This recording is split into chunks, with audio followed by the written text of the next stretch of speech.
Are you getting better? I know you were not Yeah, feeling no, great. yeah, I am. I have a little, like, cold, but I did not wanna reschedule, so I was like, "Let's do this." No, you know what? So I had to cancel a whole day not that long ago, and then the next time something else came up, I was like, "I cannot fucking reschedule this person again." So I just suffered through, but that 'tis the season. Something's up. Sometimes I'm like, "Is this some interference?" Like, there's just like a block between me and this person? What is going on here? Because something like that happened yesterday where their computer crashed as they were logging on to record with me, and I'm like, "Okay, you'd be surprised how often stuff like that happens to me." Like, that Yeah, somebody else has something happen or I do, or both of us. so weird. I blame it on Mercury. Yeah. Well, do you have Mercury prominent in your chart? Um, kind of, because I have a whole Leo stellium, and Mercury is right in there. Okay, okay. I have Mercury in Cancer, but I'm a Gemini sun and I have a Virgo stellium. Interesting. Yeah, so I have felt energy like a Mercury retrograde this last couple weeks. Even though I Mm. know we're like we just got out and whatever and we just got past the shadow period, it feels almost worse now than it did then. So, you do a lot of archetype work, and or at least that's what your profile said. Um so I've been listening to this lady for a couple years now. Cause listen, astrology was a slow game for me. Okay. And I can't even fucking remember my own chart half the time. So like I love it. I, I'm I look at my chart daily, but like I'm just a baby student still. So don't let me pretend to be an expert. Just getting that out there. But I kind of like I was raised super religious and then deconstructed from that and liked astrology. And then someone said, well, astrology is really more of like a blueprint. It's not like just this is your personality, you know? So I started understanding my chart a little better. And it was the first time I had, I guess, I guess the way I would put it is like hope in some higher being out there. You know what I mean? Like I was just like, "Oh, okay, this actually makes sense to me."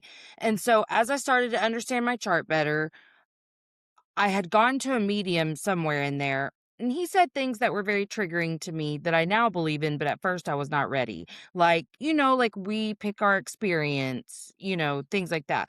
But because I was there to talk to my dead parents, when he said like we chose our parents, I was pissed. I was like, ain't no way, bro. Ain't no way I chose them. Okay. Cause at the time I just didn't understand what he meant. But it's been a really slow understanding for me. But now if like I wouldn't be as at peace as I am if I didn't believe so strongly in astrology and all the other spiritual things.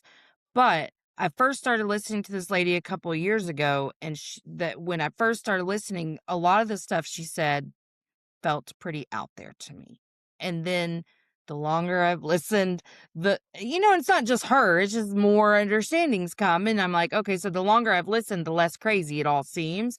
Though I do have sometimes a hard time admitting, like, I'll say whatever on this show, but if you ask me, like, in person, I maybe wouldn't say, like, all of my beliefs the way I do here because it can sound a little crazy sometimes, you know? But it was the first time that I really heard about working with archetypes, and I don't know how to do that, except for the only thing I've ever really been able to work with is like the archetype of the Empress in tarot. So I don't really know. Is there an easy way to kind of explain what the hell that is? Well, so I'm not really an astrologer either, and I'm honestly a novice level, in terms of astrology, but I work with the planets as archetypes and use them as, like, Kind of like what you're saying with the Empress, Yeah. but it's like Saturn or Venus or Jupiter or Mercury. So I treat them as because they carry like major frequencies or however you want to think of it. It's like they sort of represent a piece of the puzzle of like the human psyche, or another way of saying it is like they represent like a way of being, you know what I mean? And they're all Yes. really different and they're all really unique. And they also they sort of to me, the 7 inner planets, so not including like Pluto or Uranus or Neptune, like just the inner planets, the astrological inner planets. So I'm including the sun and the moon, even though they're not planets. Um, they eat like together form like a full spectrum of like an individual's psyche. Mm. So it's sort of that I mean, that's how I see it. So between Yeah. all 7 of them, it's like everything that can be within a human, like every way of being within a human is represented there. And it's kind of like how the tarot is. Like the tarot, it represents like, all of existence, right? It's like all the different possible flavors of being. It's like a holistic, thing. So anyways, yeah, I mean, I just work with them literally, like, with ritual, you know? Okay. What Yeah. kind of ritual? Like, light a candle, read a poem, do some kind of symbolic action that's like, if I wanna win at something, like, if I'm in a fight and I wanna win, um, I would maybe call in Mars. And then I would maybe, like, have I'd have, like, 2 figures, and I'd have one of them, like, represent me and one of them represent my enemy, and I'd be like, "Ding, Yeah. ding," and then I'd, like, close the ritual. And so that symbol is meant to kind of, like, tell my unconscious, my mind, my higher self, however you wanna think of it, like, "This is what I wanna have happen." Yes. Oh, I like this. Okay. I'm going to take this into a different area for just a second. A, do you, do you, why am I hesitating? Do you call yourself a witch or in like witchy, anything like that? Not really, but I feel like, I don't really relate to that word. That word doesn't I don't know. I don't, like, love that word. When I think of a witch, I think of something very, way more earthy. Like, I think of someone, like, Yeah. with herbs and potions and, like, I'm way more, like, psychologically, like, cognitively oriented. So how do you label yourself? You don't? I mean, that's okay if you don't. Well, I'm I just guess curious. if I had like, I guess, like, maybe I would say I'm a magician. Like, I do Oh, magic. okay.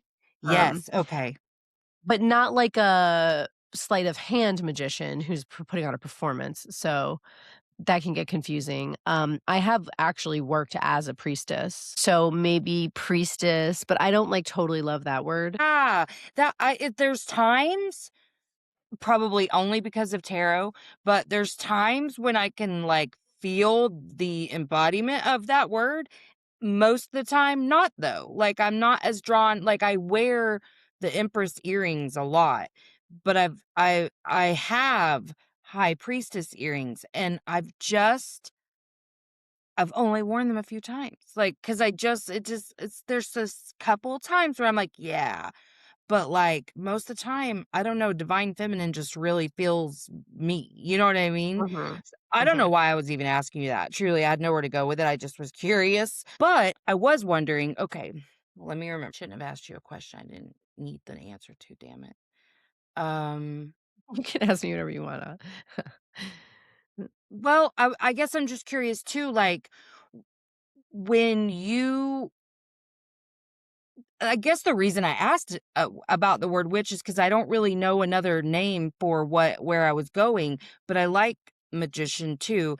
But I guess for the audience, if we haven't already lost them, um, what do you feel like that's the whole point in doing the rituals is the subconscious programming, getting in a certain energy, kind of almost like being able to visualize it and almost embody it for a minute to program yourself to, be ready to receive that. Yes, pretty much. I mean, people label me like, call me a witch, and I'm not offended or bothered by that at all. I'm just like, "Yeah, cool, sure."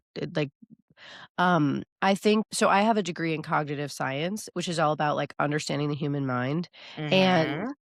especially in cognitive science, you literally I literally had to study computer science in order to get that degree because you really view the mind through the lens of like, the analogy of the computer. I think the mind is different. We don't really understand the mind or how it works. Like, Right. we study the brain and science tries to equate them, but there's so much that we don't know. And we know that there's a ton that happens in our unconscious. Mhm. Um, and that a lot of our decision making, happens in the unconscious, and also just that we have certain kind of like automatic behaviors, like programs that just kind of get triggered literally, and then they just Mhm. run. And we have a really hard time, like, we just don't have the willpower to control ourselves, the vast Right. majority of the time. Even when we're trying to, often we can't. And actually, they've done really cool, research to show that willpower is something that gets exhausted. Like, if you use it too much in one day or one session, you start to lose it. So Yeah. it's almost like a muscle, like it gets worn down, like your willpower literally gets worn down. Quickly. And Like, we have so a finite amount. It's not even that yeah. much. Yeah. Mhm. So, like, we so if we can get our unconscious on board with, like, what we're trying to do, and that's really what I see these, like, rituals as. That's what I see magic as. It's like getting the unconscious on board with whatever it is that you're trying to create. And so it's sort of like writing a little I see a ritual as literally like a program. It's like you have your Yes. brackets, you like the because when you do computer programming, you have to have, like, very specific syntax and structure and language, And, but it's all about, like, what are you telling it to do? And so I see the ritual as having this structure where you're putting this symbol into your psyche, and we know that our unconscious is incredibly good at reading symbols and understanding symbols. Like, we're such Mhm. incredible we're brilliant at processing and understanding symbols. So yeah, I really see ritual as like we're writing a code for our unconscious, and we're trying to, like, plant it into our mind. But I also teach shadow work because there's also other stuff in our unconscious that's like, "No, that's not what we actually want." And so Right. I feel like a necessary piece of this is to unravel those things as well. Ooh, I love that. Okay, I realized why I was asking this question because, for one, I want to, as much as possible, even though I lean heavily into woo woo, I like to connect as much to science and psychological principles as possible for the audience so that they realize there is a method to the madness. You can go as far woo as you want, or you can stay grounded in this dimension and get just as much benefit. Audience. So one of the things that I really came to in my healing process was like, no, I'm the magic here. Like like I have all the tools in me that I need and just that energy. So, in saying that, in the last couple of months, because I've done a couple of rituals, but kind of lazy is truly why I haven't done more than that. That's really it. Like, I wanted to do this sugar thing the other day, and I was like, meh, and I just didn't do it. Sometimes I want to do it for the fun of it, and then other times I just want to like test some things. But I guess I'm wondering, maybe I should start doing more just for that benefit, the visual, getting into the energy of it. And do you think that's why those things can be so powerful, is because you're really getting into the energy of it, whether it's a little sugar thing or, something to do with plants. I've been asking myself like, well, why do you want to do that? why are you not doing it versus is it okay not to? And I've been like, I mean, you don't really need to cuz you're going to create your reality regardless. But now I'm kind of feeling like, yeah, I really kind of want to if it's going to help me to promote the energy that I'm looking for. Yeah, I mean, I feel like it does I'm first of all, I can totally relate. I there's so much to do. You know? We just only Right. have so much to do with. And it's like, what's gonna be the best bang for our buck? I think, honestly, my own laziness just for me is, like, part of why I got into magic because I was like, "There has to be an easier way than trying to, like, brute force my way through life. It's just, like, not getting it done here." Um and so but yeah, I do think that it can help, and I do think I mean, I've seen and I really believe that the more you can feel, like, in your body, like, what it is that you're trying to create, the more effective it's gonna be because 'cause you're really, like, in because that's part of the symbol, right? You're really implanting, like, "This is what I wanna feel," and you're kind of it's like you're showing your unconscious, like, "This is what we're going for," and by allowing yourself to, like, feel it, you're really, like, grounding that symbol into your body. So I do think that that makes it way more powerful, and I think that it is really helpful, and I also think that, when it doesn't work, it's definitely like, well, what are your conflicting desires? What do you secretly actually want? Is it really this? Is this really the thing that you want? Ooh, I hate that. I hate that question because that's been the thing I've been confronting over, well, probably a year now, but specifically the last 6 months. Really, I knew that if my outer world was reflecting such financial stress, that somewhere I didn't believe that I was worthy of the things I was asking for. I knew that. And also my birth chart kind of says that. You know what I mean? So I was really working with that and doing lots of work. I really uncovered my lack of trust in myself. And then even more simply than that, I just last week, I was trying to like visualize a certain number of downloads for myself because I can't go like really crazy in my brain to like, like I can't go I'm gonna win a $500 million lottery. I can't do that. So, like with the downloads, I'll try to increase it in my brain by like 5,000, 10,000. I was doing something a little bit more outside my comfort zone though, and I felt my nervous system respond. And I'm not great at the awareness of that all the time because, well, my natural instinct is to be in my head. And so I felt it and I was like, "Oh, I'm so happy to be aware that my nervous system was, kind of rejecting that for a second." And so I did this whole thing where I was like, "Hey, like you are worthy of receiving. You are safe to receive." And like just mommied the shit out of myself for a minute and it felt so good. And I've then because I did that, I noticed other times when my nervous system was railing a little bit against something. And it's not that I never notice stuff, but in terms of asking for things, I hadn't noticed like how strongly my nervous system says, "Oh my God, like we will die if that happens, actually." And so that really tied into all of those things too, because not only did I not feel worthy of receiving, I didn't feel safe to receive at all. And it really made me wanna double down on, like, all the work I do anyway on repairing my nervous system and just in general, just having a good, health there. But after years of, CPTSD, it just it doesn't take much, and then we've just gone through a traumatic loss, and so my nervous system's kinda fucked up right now, and so, like, I'm really glad to be able to notice some of those things, and I have noticed since I really started working on the worthiness part that things did shift. Not as dramatically as I would like them to, but I also think some of that's the safety because every single time something exciting feels like it's like on the, horizon, oh, I freak out. I freak out and I will self-sabotage the shit out of it too. I've noticed that. And I'm like, "Girl, what? All of these things were just happening all the time and I just didn't even notice." Yeah, well, that's the upper limit problem.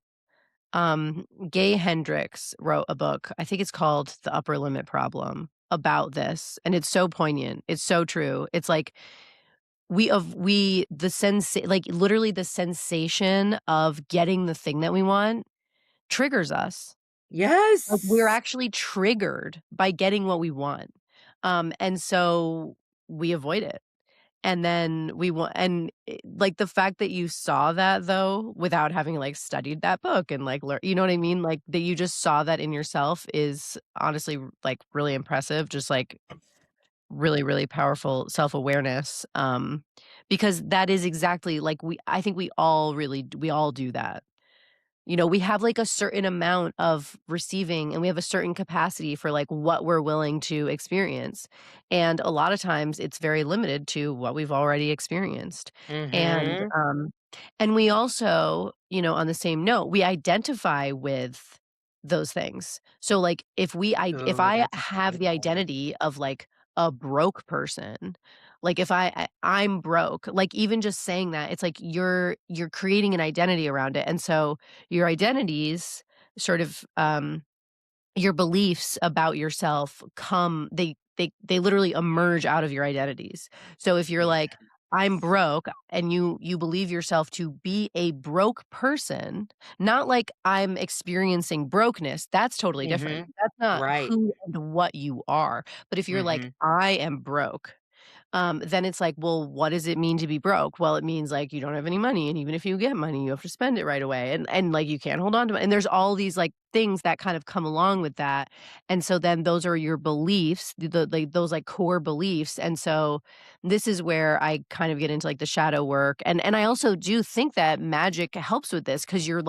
basically yeah, you're using these symbols, these rituals to say like I'm a this person, not a that person. Like I'm Mhm. I'm rewriting the code of my identity, um, and just trying to like implant it into the unconscious because we're not even aware of it. You know, we're often not even Right. aware that we identify with certain parts of our life that we're just so used to, and we think that that's Yes. who and what we are. Yes, and that just really reminds me of the way a child, they always take the most negative perspective and they're programmed to receive the belief that this is about me and my negativity and my defectiveness. That's why these things external of me are happening because I'm defective. And that's a whole identity that then that's your foundation and that is what you're growing from, and they do that in so many different ways. And so if we are taking on those identities still as adults without realizing it, yeah, your outer world's going to reflect those things. And so that's an excellent point, and I don't even know that that one, in terms of identities, that hasn't been something that I've really tapped into. uh, so I'm That's a great point, and I'm glad that you brought that up. And I'm also just excited about the timing of this conversation because literally it's only been the last few days that I've been like, should I do more magic? Should I not? And it's like, I just know this conversation is meant for today for me to be like, yeah, I can definitely see. Because when I say a response from my nervous system, like, it's like a zap and it's like a chills and it's like, whoa. And that has always happened. Once I became aware of it, I can, in hindsight, see a lot of the other times that it's happened. But to have that happen all the time and not even be aware of it is insanity to me. And not that it's not normal, it is. I mean, we aren't like, consciousness is a process, but it's also scary and alarming to me that there's all these other things that I'm that unaware of, especially identities that I'm carrying. And like, even though there's labels of like, not worthy or deserving, deserving is a really big word in my, sphere. Um, that I never viewed that as any sort of identity. And so now it just makes me want to go uncover all the other shit that like I'm hiding from. I'm like, oh, it's time to journal. What else is in there? Because I do a lot of shadow work, but um I've also been in this phase where I'm taking myself less seriously because of this deserving thing. I really was trapped, and I know this is religious trauma, but I was trapped in this world of punishment versus reward. I could not feel my higher power, however people want to label that. I say universe, but I couldn't, or even my highest self, I couldn't feel like I could just be. I was, in a lot of ways, even recently performing some things in efforts to receive, because if I wasn't doing it quote unquote right, I'm going to be punished the way I was taught that God punished me all the time. Except for, and I'm being so serious here, and I'm also embarrassed to tell you this, I was like, Saturn's punishing me. Like, that's what this is. Saturn is fucking punishing me because this, and this. And so I had to get to a place where I was like, what if you just leaned into the fact that like shit gonna happen? Like, take yourself less seriously. That was the phrase that like resonated with me, that like I could feel the piece of, and just like, you can just try your best and have a good outcome, and it not be this whole, am I doing it right? Am I doing it wrong? And that's the way I viewed everything, so polarizing. And discovering that it was still well within me to view things in that paradigm was really eye-opening for me, but it's really a struggle often to not feel like I'm being punished for something. That is, like, really intense with the religion. I didn't have the religious stuff, so Ugh, I don't like, even lucky. just you saying, like, that God is punishing you, just my body wants to recoil at the like, even just the idea of that. Um, Yes. yeah, It's like, it's really real. yeah, it's, like, really core to my philosophy that, like, the universe. I also use the universe a lot, like, the universe, God, higher power, the planets, like, all parts of oneself, your higher self, like, all of them want what's best for you. Mhm. Like, just 100%. I think, like, having faith in that is so crucial for me as a person, Mhm. because that's how I can, like, have trust as things happen in my life, and, Yes.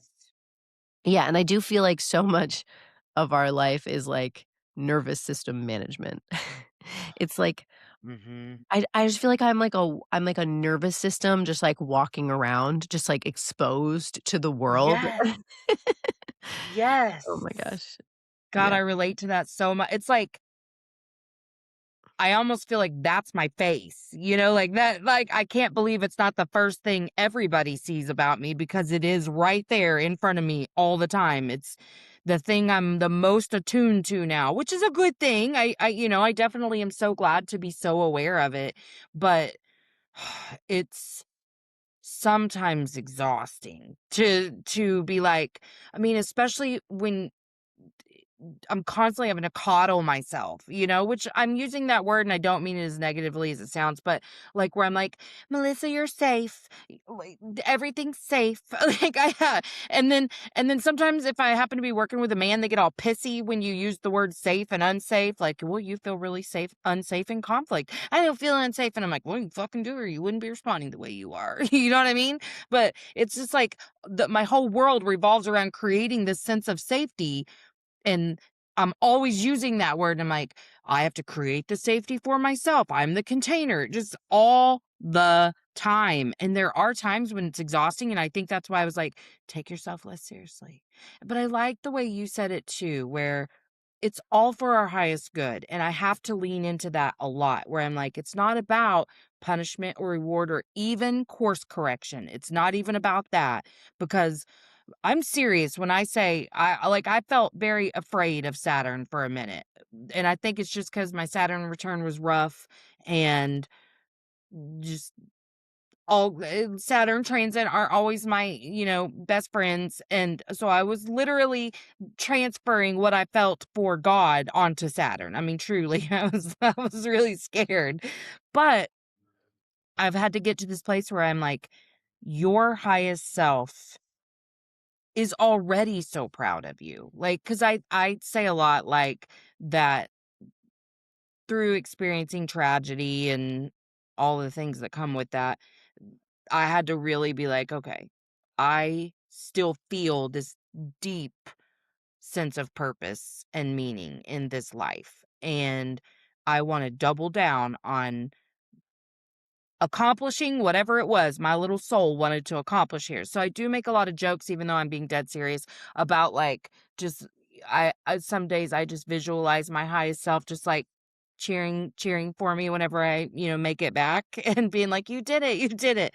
Um, but already I have so much to be proud of, like I'm doing really good and I am good is the thing. To my core, I know that. So that's whenever I'm like, you're not doing things to be bad. You're not escaping, you're not running, you're just existing and you have to do your best and that's it. That's like literally all you're expected to do is to keep trying and to try regardless of what's happening around you to access all that joy and love that you've finally learned how to hold. Access that when as often as you can. But still that programming will sneak in sometimes where it's like, "Oh, am I in trouble? Like, oh no, what did I do?" It's so interesting because, we started this conversation talking about Mercury, and everything that I'm hearing you say about how you're trying to lean into, like, taking yourself less seriously, like, is so, sounds so mercurial. Like, to me, it sounds like you're trying to, like, lean more into that mercurial archetype, the lighter, more playful, and also just kind of, like, seeing things, more fluidly, which is a really big generalization of kind of what you're saying, but I do wanna, like, talk about this Saturn thing for a minute because, um, I'm, like, really big on Saturn and Saturn magic. Um, and yeah, because people are afraid of Saturn. Um, So not and just me. yeah, well, but I'm like I guess I'm just one of those really intense people who when I first came across planetary magic and, like, learned about it, the person who sort of introduced it to me was like, "Don't work with Saturn." And I was like, "Hmm, okay, I'm gonna check Well, that that makes out." me wanna work with Saturn. Yeah, yeah, yeah. Yeah. But what I found was because she was also like, "Our world is ruled by Saturn." Like, our society is very Saturnian, so you don't need more Saturn, like, there's enough Saturn. But at the time, I was like, "Well, my life is a fucking disaster, and I really suck at, like, the world, so maybe I could use some help You're like, "I with need some Saturn." structure." Yeah. Yeah. So, I started working with Saturn. Saturn has kind of been the primary deity that I've worked with, and I've really it's been, like, quite an arc of how I kind of understand Saturn because I saw Saturn as this really, like, masculine, sort of harsh, intense disciplinarian for a long time, and then I actually got into an argument with somebody who was like, "No, Saturn is female, like, a feminine." And I was like, "Well, really Saturn is both male and female. Like Saturn is like the seed and the womb. Saturn is the 4D reality and 4D material world is feminine. Like that's so true. And there's like a very masculine, but I was like, it's really both." Um Anyways, it got me then I don't know, just that kind of led to more and more Saturn work. I started to really lean into the feminine side, like the feminine nature, the more, like, grandmotherly I think of it as, like, grandmotherly Saturn energy, which is much softer. Like, it's all there with Saturn because there is, like, a real harshness to, like, Yeah. physical reality, and Saturn is, like, if you're denying your humanity, if you're denying your finitude, if you're thinking that I'm gonna show you the truth of it, but it's also, like, if you face your fear, Saturn will reward you, like, so much. If you face your grief, Saturn will reward you. So I f and, Saturn is so dense. So Saturn is associated with the metal lead. and lead is dense, it's considered to be, like, really dense, and it kind of and it's also poisonous, which is interesting, but it kind of gets, like, a bad rep for, like, how dense and, like, blah, and that is what 4D reality is, but there's this side to lead, which is that it's extremely malleable. Like, Mhm. there's this malleability that we kind of forget about. There's a s it's soft. It's literally soft. And so it is dense and it's harsh, but it can be very soft if you're willing to, like, literally engage with it. Um, Yeah. anyway, so I'm just rambling about Saturn, but I No, just I'm feel like loving this. And it does make me feel a little less afraid because, like, as you were talking, I was like, this is what I've been hearing about because I'm an Aries rising. So Saturn has moved into my first house. And I was really scared. Like really scared because I was like, I don't really need anything else to go wrong right now, you know? And because what's interesting is Saturn in Pisces. When Saturn was in Pisces before, I lost my dad to a drug overdose. And then when it was in Pisces this time, I lost my son to an overdose. So you can imagine how afraid I've been that it was moving into Aries. But it actually makes me feel safer because I'm like, okay, I'm doing the shit I'm supposed to do. Like, I know for sure. Am I making a lot of mistakes? Yes, but that's a part of this. So I don't feel afraid. It's more like the things I was afraid of, like, pissing Saturn off. I'm trying to think of what it because it was like, I'm super embracing of my humanity and the fact that I'm gonna make a lot of mistakes. It was mindset. Like, I was afraid that I was thinking incorrectly and that I was, um even maybe even doing magic wrong, shit like that, to where it was like the perfectionism of my fucking Virgo stellium was coming out here instead of other ways that it did. Like before, I was very harsh on myself about not being a perfect human, and my shame dictated everything that I did, and I was not at my core, I was a kind and compassionate human, but my outer world didn't reflect that a lot of times, Mhm. especially like with the people closest to me. But as I've evolved, it's been the fact that I can't control my brain 100% of the time and like that I'm just thinking incorrectly or feeling incorrectly. That's been my fear of Saturn. So framing it that way does make me feel tons better about it because I'm like, Well "Okay, I'm doing okay."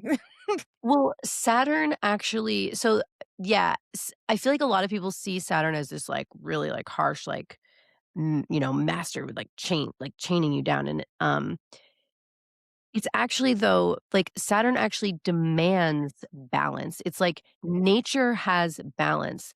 The physical material plane has laws, and you can't break those laws. So, I feel like Saturn, if you try to do too much, if you try to be perfect, if you think you're gonna be able to, like, time block every minute of your day. Like, Saturn is just like, "That's not it."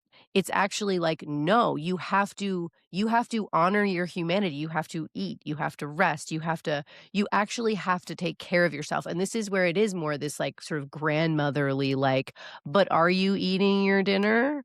Are you having your supper?" Right. Um Whereas Mars is more this, like, austere, sort of, like, drill sergeant. Saturn is like, you have to be realistic. You have to be realistic about what you can actually do and what you're actually capable of. And and then, it's limitation. Saturn is associated with limitation, but what I've learned about that is, like, we all have just, like, infinite capacity and possibility. And I feel like when you flip limitation on its head, it's like it's not like, "How am I limited?" It's like, "What am I capable of?" Because that your true Mm. limitation is like, "How far can I take this? What am I Yeah. capable of?" Like, that's what your limits are. It's not like, "No, you can." I mean, it has to be possible within the physical world, and that's what Saturn sort of demands of us. But, yeah, I feel like I have the most undisciplined mind, and I also will just be so hard on myself because I'm like, "Dude, how can you have such an undisciplined mind?" it's really hard. Like, our thoughts, they just do what they do. Right. Well, I think for a minute, I think the reason that I really liked the phrase take yourself less seriously is because for a minute, the fact that I have some real natural anxiety, I manage it well, but I mean, the thoughts come up, and also my child who overdosed, that was like a fear of mine from the time he was born because I don't know if it was intuition, I don't know what, but it was like something about this child is just different. You know what I mean? Like I was always like, we just got to keep him off heroin because I could just tell. I don't know. And so I had to really like train myself to understand that like worrying about your kids does not equate to you being at fault if something happens to them. Like natural worries are going to happen. You do need to manage those because you shouldn't live your life, constantly in fear of something happening to the people that you love. But like if it does happen, it's not your fault. And so in some ways, it's like I really give myself more credit than I need to, like, oh, if my thoughts are focused on this, that's what's gonna grow. And so really just kinda going or like, cause I never just sat around thinking shit like that, I've never just, like, focused on it. It just was I have a lot of fucking fears, but, for good reason, and I feel like that would something on your profile, it was like when you were saying I don't remember what you said, but I was like, "You're basically saying what I'm saying, which is like, this is your magic." Like, whatever it is that makes you, your flaws, your goodness, all of the things that you can say about you, that's your magic. And Mhm. so, that's something that I've really leaned into over the last year is like, I can love that about myself because that's part of who I am, and I love who I am. And, like, when I tap into my highest self, it's like, "Yeah, girl, we're good." Like, you're gonna keep on making mistakes, but you're gonna learn from them too. And so, it can be a real struggle, though, to feel like, "Oh, shit. I must have thought about that for 5 minutes too long, and now, something bad's gonna happen." And, again, nervous system, like, I have to, like I was having some crazy ass thought one day. This was not too long after Jake died, and I recognized, like, "Oh, I'm really dysregulated." So, I was in the shower, and I was like, oh, well, that was an interesting thought that you just had. I don't remember what it was, but I was really afraid of something. And I was like, well, that was interesting. So you're very dysregulated right now. Like, how can we make you feel safe? Because that's all this is you don't feel safe. And for good reason. You've just experienced like a very traumatic thing. So let's figure out our safety really quick. But now I'm feeling like that's part of my Saturn, because my Mars and my Saturn are both in Virgo. I actually think they may be conjunct, like a couple of degrees apart, if I'm remembering correctly. I Mm. know they're very close, but I can't remember because 'cause I've got 3 things there, but, Yeah, because uh you just hold it sounds like you just hold yourself to, like, insane standards, and that is that Virgo there is just like you're just like in but it also sounds like you've learned how to take care of yourself. Like, it's mhm, taught you like, you hold yourself to these insane perfectionist standards, but then I mean, 'cause how interesting, both Mars and Saturn right there in Virgo, and then no wonder why you have to be like, "It's okay, Melissa, you're doing a all good the time. job, you're just doing your best. We're gonna fuck up again, but that's okay, we're just doing our best." All the time, literally all day, every day. All day, every day, I'm talking to myself about how it's totally fine that that just happened. And, like, my oldest son really has a hard time hearing me talk about, like, my forgiveness of self because I think that means something to him that it doesn't mean to me, and he just hasn't gotten to that place yet, so he doesn't fully understand what I mean whenever I'm saying that. But it's like, yeah, no, I'm not gonna beat the shit out of myself every minute of my life for all the things that I did in the past that are that is not me anymore. Like, that's not a version of me that I even recognize anymore. And I'm still really proud of her because she didn't even have all this information and she did the best she could, you know? Like, there were so many, yes, I fucked up so much parenting the boys when they were little, but there was so much I did right too. And so many things I didn't do that were done to me as a child. So yeah, like I forgive her. She didn't know any better. She yelled at her kids, you know, like that. Guess what? I still fucking yell at my kids sometimes. And now I just realize like it's not the end of the world. And sometimes I have to lean into like they chose me. They chose this experience and all kids are gonna get fucked up a little bit, you know. Again, self-talk, nonstop. Nonstop. I have to like constantly console myself. But I'm kind of feeling like with those two planets being so close together, and hearing that Saturn wants balance, I it makes sense to me that the word integrity has really been, like, big to me over the last probably 4 or 5 months, where it's like, you can rest in the fact that you have integrity, that when you don't go for money that doesn't feel aligned with you.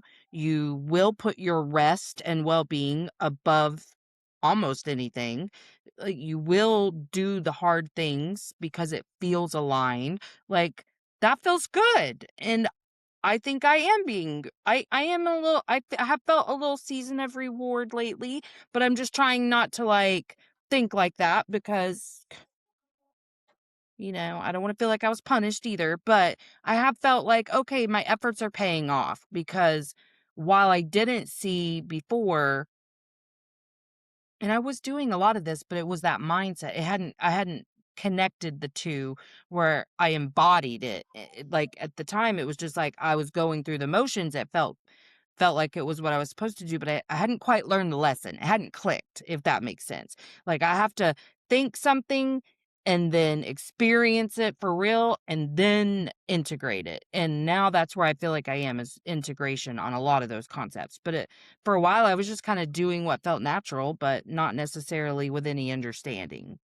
Well, yeah, there's just so much coming up here like about with the polarity of like Mercury and Saturn because I really see them on a polarity. Mercury is like, what is truth? What even is real? It's all just a story. Everything is just a story, and you get to write the story. You get to decide what it means. You get to tell yourself what is going to make you feel good. Like that's your that and so you should. And you get to like cast your reality into existence with the story that you tell about the physical experiences that you're having, right? Because like all we have is just physical sensations we talked about. We're just like nervous systems going about the world. But then so we're just receiving these like nervous system impulses. Literally, we're seeing things, we're hearing things, we're feeling things with our body.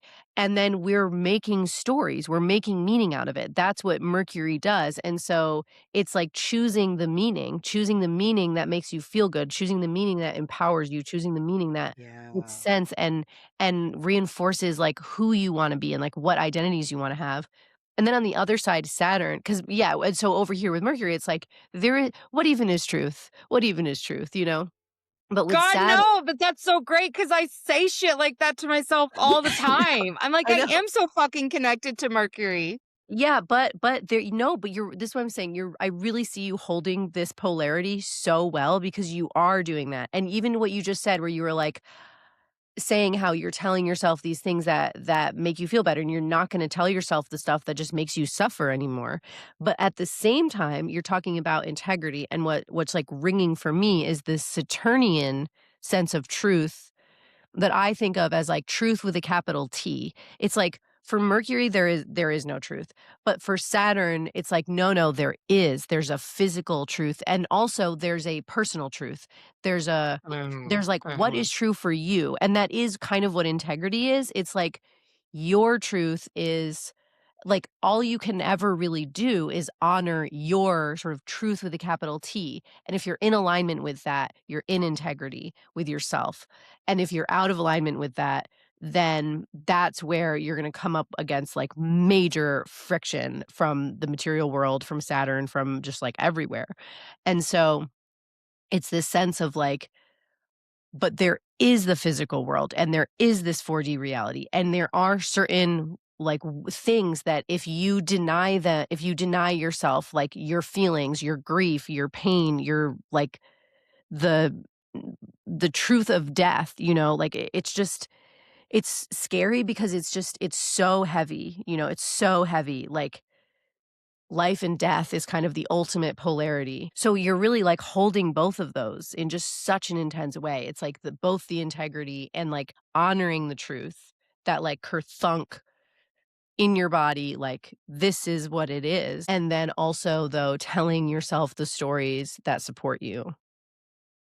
Yeah, and what really came up for me as you were saying that was, of course, the meaning that I've assigned to my experiences has shifted as I've done some of that identity work and belief work. And, like, I do feel safe and trust that I can make more lighthearted stories about things. And that as long as I'm in alignment with my truth, that can be enough. That my alignment doesn't mean perfection. Right. It just means I'm living in my design. But the meaning that I have been assigning very much is determined by the fact that my subconscious programming was that I am not deserving, I am not worthy, I'm not good. Because that was a really big theme in my life because I used to be a very reactive person, so I really identified as a mean person. And I mean, I was a super people pleaser, so most people didn't see me that way, but my family did. Like my family of origin, like my grandma was a giant bitch who was, super narcissistic and constantly pitting me and my siblings against each other. And one of the ways that she really fucked me up was constantly telling me that I was a mean person. And I don't remember how she would describe my heart, but she would describe my little brother's heart as like a heart of gold, like, and he's giving and caring and kind, and you're selfish and you're mean, which were not they were not true things about me. I was giving, I was caring, I was kind, but I was reactive to her because she was a bitch, like, on top of all the trauma, she absolutely deserved the way I spoke to her because she was fucking mean to me. So, but I internalized all of that. So then as I've tried to unravel that, there are times it's sneakier where it infiltrates and I don't even realize it's there. I've unraveled so much, but obviously there's still deeper layers of that are just now surfacing because the deeper work I do, the more I'm going to uncover. But now, I like that you use the word intense because I feel like I'm a very intense person, and it actually really validates the fact that, like, I just can't talk to everyone. Like, I my social circle has really shortened, and I like it that way because if I can't have conversations like this, I'm not interested. Whereas used to, I was just so, like, gossipy and, complaining and just shit talking all the time and small talk, chameleon, whatever you wanted to talk about was fine. And now I'm like, oh, I'm not interested in talking about that at all. No, that's not gonna work for me because I do feel more, I guess, pressure sometimes, like a great responsibility almost to, like, live in my purpose. Like, that's the meaning I assign to all of these experiences, specifically losing a child. Like, I just feel a little more urgency. And with all the weird shit happening in our world, let's not discount the societal trauma that we're all experiencing, but, like, I feel this sense of urgency to not have meaningless conversations, to, like, stay in this energy as much as possible, where I feel very powerful in a conversation like this because 'cause I'm like, this is my truth, you know? Yeah, I do. Excuse me. Man, I've had so much fun, you're gonna have to come back. Okay, tell us where we can find you. Well, I have a podcast where I talk about, magic or this, like, planetary magic. That's called The 7. Um And I also have a podcast where I talk about shadow work, which is called Penetrate Radio. Um, Oh, so there's those are a great way. And then I'm also you can find me at lucybaldwin.me is my website. what a great little website. I love your name. I'm sure you had nothing to do with picking it, but I just love your name. Thank you. Okay, well, I will make sure that I include all of that in the show notes, and I just really appreciate that you were here today. I had such a good time with you. Me too. This was so fun. Thank you so much. Yeah, okay, I'm gonna press stop if you'll hang out for just one sec. Mhm. Thanks for coming to Emotionally Unavailable. If you haven't already, like, subscribe, and share.